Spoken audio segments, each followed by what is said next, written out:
Olá, eu sou Flávio Morgenstern e você não é. Vamos falar aqui hoje no Senso em Comum sobre um fator muito curioso que tanto Karl Marx, o grande revolucionário, quanto um lorde francês conservador como Alexis de Tocqueville concordam. Olha só que coisa, né? Eles dois concordam com uma coisa. Antes de mais nada, antes da gente continuar, não se esqueça, ó. Dá uma curtida aqui nesse vídeo, deixe seu comentário, se inscreva no canal, ative o sininho caso você ainda não tenha feito, passe esse vídeo nas redes sociais para outras pessoas, assim mais pessoas vão conhecer o senso em comum e mais pessoas estarão mais certas e perderão amigos no processo, tá? Com o que Karl Marx e Alexis de Tocqueville conseguem concordar? Ambos dizem que a democracia é um teatro. Ou seja, boa parte disso que nós vemos no noticiário dia após dia, né? Ai, as instituições estão sendo atacadas. Oh, existe um golpe de Estado em curso. Oh, precisamos agora ter novos poderes para proteger a nossa bela democracia.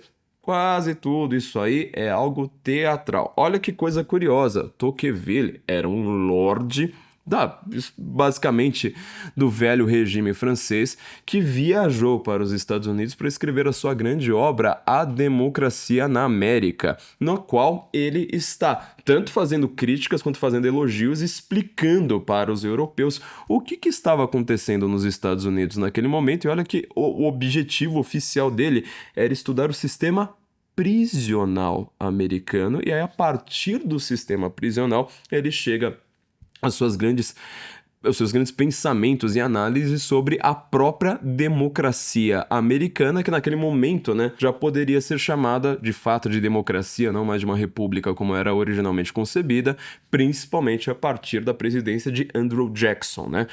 E ao mesmo tempo eu estou falando de Karl Marx, cujo jornal, né, tinha como subtítulo Órgão da Democracia, quase o subtítulo da Folha, né? Um jornal a favor da democracia. Por que Karl Marx, então, ele considera a democracia algo teatral e, ao mesmo tempo, tinha um jornal, né, que basicamente defendia a democracia? A explicação de cada um, obviamente, difere muito. Tentando colocar de uma maneira muito mais, vamos dizer, né, muito mais bruta aqui, a teoria principal de Karl Marx sobre a estrutura do poder, como ele é analisado, né, como ele é organizado institucionalmente, é o seguinte: o poder, todas as instituições do Estado, elas são dominadas pela classe dominante. Ou seja, não importa, na verdade, toda as sutilezas que isso precisa ser colocado, mas não importa tanto assim se esse poder ele é monárquico, se esse poder ele é parlamentar, se esse poder é presidencialista, o que importa é o pensamento da classe dominante que determina quem está ali no poder. Eu já falei isso aqui mais de uma vez, é uma coisa que assusta muita gente quando a gente comenta, né? Por exemplo, quem defendeu a Revolução Francesa foi exatamente quem? A nobreza francesa. Ah, mas não era um revolucionário? Como assim nobre tá defendendo a Revolução Francesa, sendo que a Revolução acaba com os privilégios da aristocracia? Não, meu amigo. Você imagina, um nobre, ele tinha que chegar lá pro rei, tinha 3 minutos para falar e se ajoelhar diante do rei e falar lá daquela forma empolada lá por 3 minutos. Ele não tinha poder nenhum, muitas vezes. Aí quando você vê que o rei começa a ter poder demais, ou então você quer dominar de alguma forma este poder monárquico, o que você faz? Você fala assim, por que eu não viro senador? Um senador vai ter muito mais poder do que como nobre.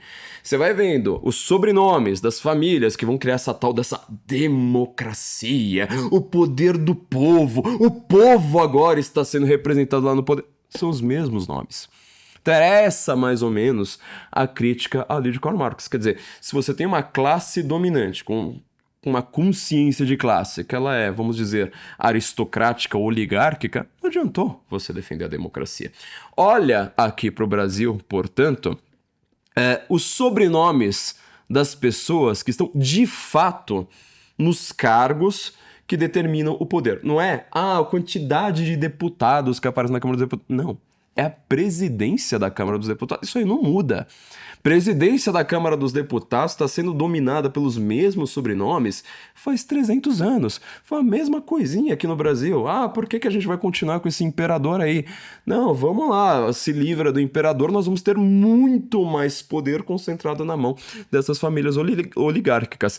Tanto é assim que você aprendeu na escola que a velha República Brasileira, aquela primeira república lá, até a década de 30, ela era uma oligarquia disputada, né, entre os oligarcas do café em São Paulo e os oligarcas do leite em Minas Gerais. Ora, o que a gente está vendo é basicamente esta consciência, né, este domínio do aparato estatal pelas mesmas famílias, ou seja, alguém que tem uma consciência de simplesmente eu vou manter o poder a todo custo. Inclusive, quando você olha aqui para o Brasil, para essas pessoas que determinam os partidos comunista, partido esquerdista, o PSOL, não sei mais o que, você vai ver, de novo, as mesmas famílias, né? Então você vê família Dino no Maranhão, coisas do tipo. Troca-se a ideologia pro povão, eles continuam no poder.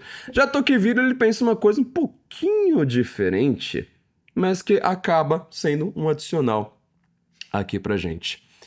Instituições, elas precisam, de fato, cumprirem o seu papel institucional. Parece uma coisa meio óbvia, né? Mas no final das contas a gente vai ver que esse é o nosso maior problema. A gente costuma dizer que um dos erros filosóficos mais típicos que as pessoas conseguem cometer é confundir uma palavra com uma coisa. Tem até aquele famoso quadro do cachimbo, né, escrito embaixo, né? Isto não é um cachimbo. Oh, que coisa revolucionária. Ou seja, isso é uma pintura de um cachimbo. É para você, o observador, colocar isso em consciência, né? Isso aqui é só uma pintura, não é um cachimbo de fato. Você não consegue fumar esse negócio. Bom, por que isso aí importa? Por que a filosofia do século XX, principalmente com fenomenologia, não sei mais o que, se importou tanto com essa distinção entre palavra e coisa? Vou te dar um exemplo aqui que explica muito o que Tocqueville está querendo dizer. Quando a gente trabalha com jornalismo, muitas vezes você vai lá e coloca uma reportagem, né? Tal deputado está agora teve decretada uma busca e apreensão pela justiça. A justiça. Ou seja, você reparou que essa palavra por si, ela parece ser a justiça quase transcendental, né? Parece que é a deusa da justiça lá no Olimpo que determinou aquilo ali. Isso é um tipo de confusão entre palavra e coisa. Operadores do direito no Brasil são as pessoas que mais cometem esse tipo de erro bobo possível. Simplesmente porque eles estão perdidos naquela linguagem forense, hipnótica, uma câmara de ecos, no qual eles estão falando esse tipo de linguagem para si próprios. É este o problema que Tocqueville estava analisando o tempo todo e falando. Muitas vezes, na Europa da época da Revolução Francesa, né? O que chamavam de revolução, o poder do povo, não sei mais o que, é simplesmente teatrinho. Ou seja, quem vai determinar o que é justiça continua sendo as mesmas pessoas. E se você usa uma palavra como justiça, né, que é um tribunal com humanos, às vezes, sei lá, gente que pode ser corrupta, gente que pode ter ideologias nocivas, gente que faz péssimas decisões, assim por diante. E você vai lá, chama aquilo ali de a justiça. Sempre falam de si próprio, não fazendo uma referência assim olha, meu interesse, a minha ideia, a minha ideologia, o meu projeto de poder. Não, é sempre o poder judiciário. A justiça precisa ser quem vai determinar. É o árbitro para determinar se algo é democrático ou não nas redes sociais. Você reparou? Você está transformando uma instituição em algo teatral. Não contente com isso, né? A gente não precisa nem falar do fator eleitoral de tudo isso. Ou seja, você, povo, você, um cara aí do resto do chão, você consegue virar presidente nas próximas eleições? Você consegue, assim, não precisa nem virar, mas vamos dizer, você consegue virar um candidato à presidência nas próximas eleições simplesmente de uma maneira factível numericamente? Consegue ou não?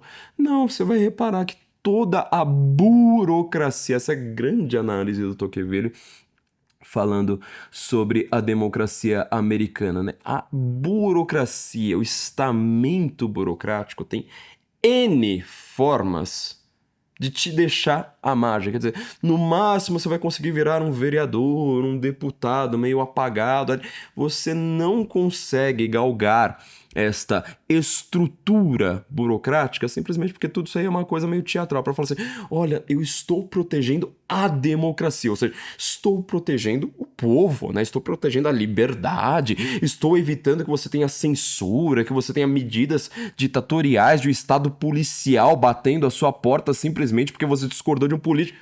Em teoria, eles estão evocando esta ideia ao falar, estou defendendo a democracia. Mas o que eles estão fazendo de verdade é, eu estou defendendo meu próprio poder. E você nunca vai conseguir ter um tiquinho de poder se você for contra mim. Bom, tentando dar um panorama aqui geral, né, de uma ideia tanto de Marx quanto de Tocqueville, mas isso aqui fica como uma reflexão teórica aqui para você que tá sempre falando de democracia para lá, democracia para cá.